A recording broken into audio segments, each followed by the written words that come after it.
Hello बच्चों, नमस्कार।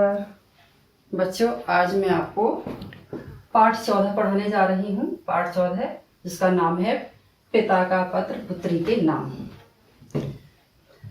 बच्चों, जब हमारा देश परतंत्र था, अंग्रेजों का गुलाम था, तब अंग्रेज क्या करते थे, हमारे नेताओं को या हमारे स्वतंत्रता सेनानी जो थे उनको कोई ना कोई बहाना बनाकर जेल में डाल देते थे। तो ऐसे ही कई बार नेहरू जी को भी जेल जाना पड़ा था। जेल से ही नेहरू जी ने अपनी बेटी के नाम बहुत सारे पत्र लिखे थे। वो पत्र जो होते थे अपनी बेटी के लिए उत्साहवर्धक पत्र लिखते थे। तो ऐसा ही एक पत्र इस पाठ 14 में उन्होंने लिखा है अपनी बेटी का उत्साह बढ़ाने के लिए, जिसका नाम एक बार फिर से बता देती हूँ, पिता का पत्र पुत्री के नाम। नैनी जेल से लिखा है और ये है 26 अक्टूबर 1930 का। तो बच्चों ठीक है, आज मैं इस पाठ की रीडिंग करूंगी, क्योंकि कोई कहानी नहीं है जिसे मैं आपको बताऊं। तो मैं आज इस पत्र को रीडिंग करती हूँ। तो अभी आप सभी ध्यान से सुनेंगे।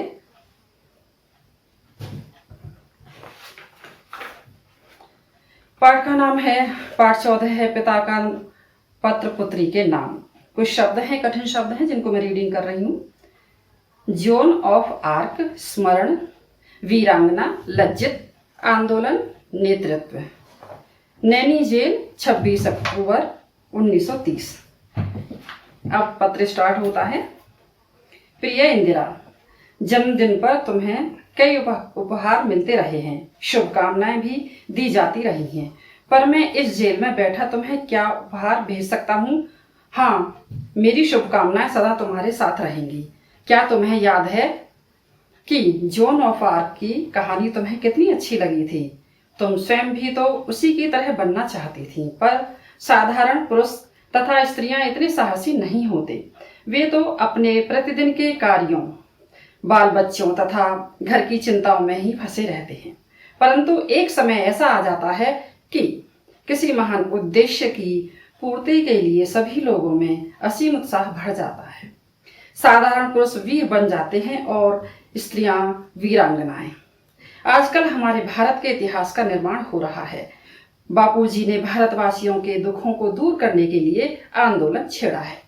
मैं और तुम बहुत ही भाग्यशाली हैं कि यह आंदोलन हमारी आंखों के सामने हो रहा है और हम भी इसमें कुछ भाग ले रहे हैं। एक महान उद्देश्य हमारे सामने है और हमें इसकी पूर्ति के लिए बहुत कुछ करना है।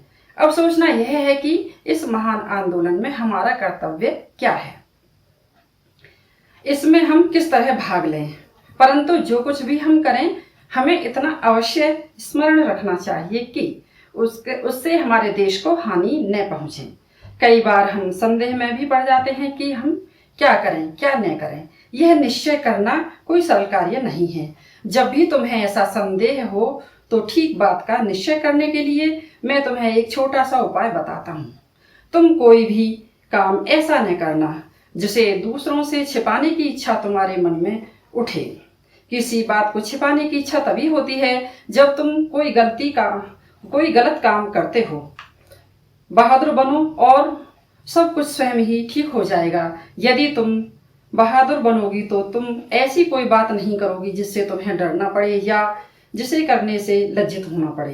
तुम्हें यह तो मालूम ही है कि बापूजी के नेतृत्व में स्वतंत्रता का जो आंदोलन चलाया जा रहा है उसमें छिपा रखने जैसी कोई बात नहीं है।